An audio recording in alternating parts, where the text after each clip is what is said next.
Hello and welcome to Jessie Bear Book Club. Today we are talking about House of the Dragon, episode 7. And what an episode! It was amazing. I don't know what was better. Aemond getting Vhagar, Alicent and Rhaenyra fighting, or the kids fighting. Oh my god, it just took my breath away. Aemond getting Vhagar was definitely my favourite bit. It actually gave me chills when he was flying. I was like, oh my god, I'd love to do that. And my boyfriend doesn't know the story, and he was all like, he's going to get eaten. And then once he was on Vhagar's back, he was like, Aemond's going to fall off. I know he's going to fall off. So he was happy because he likes Aemond. He's like, he's going to be the new Daemon. He's going to be a badass. And I didn't tell him the truth because, of course, he is going to be the new Daemon and be badass.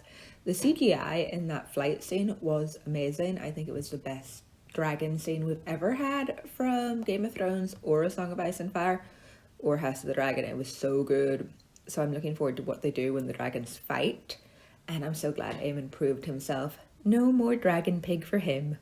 Alicent's loss of control was my second favourite bit of this episode. She's right. Why is it one rule for her and every other woman in the kingdom and a double standard for Rhaenyra? The more I watch it, the more I side with Alicent. And I wasn't expecting that at all. I'm also really enjoying Alicent and her father Otto's relationship.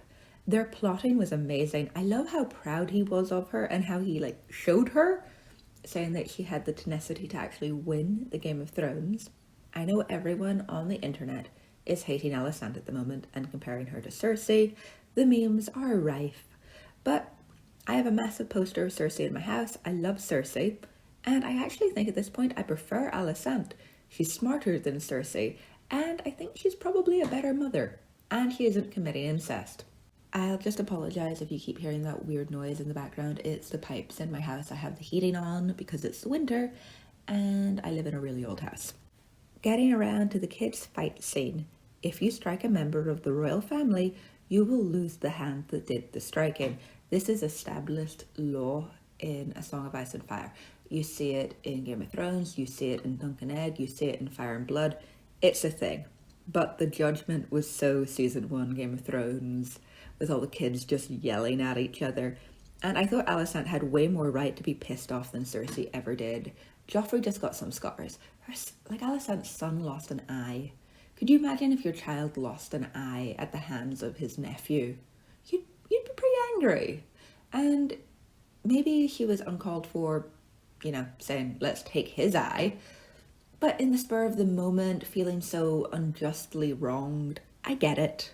One thing I did really enjoy was how Aegon protected his mother by saying that everybody could just see that Rhaenyra's kids were strongs and bastards. That was good. You can see his family loyalty already coming through towards his mother. The kids' fight scene was really realistic. Kids will be kids. And I was happy they included Bella and her sister in the fight because they're not included in the books. And it adds to the depth of loathing between all the family members. Also, I loved the callback to Dragon Pig. I'm enjoying Aegon as well. He's just a lech and a lad.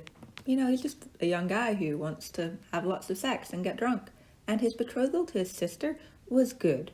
But I don't understand why they made his sister so weird.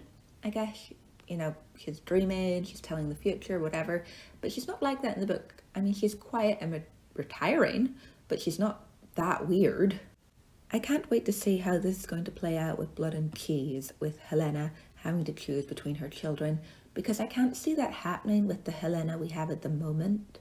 Maybe Alicent will step in and take that role, because the Helaena we have at the moment seems unaware of what's going on around her.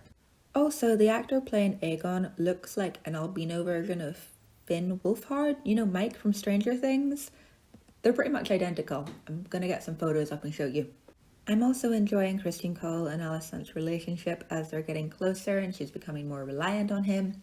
And of course reliant on Larys Strong. But when it comes to Criston Cole, I just want them to have sex. I just want Viserys to die and Alicent to fall into his arms and them to be happy together.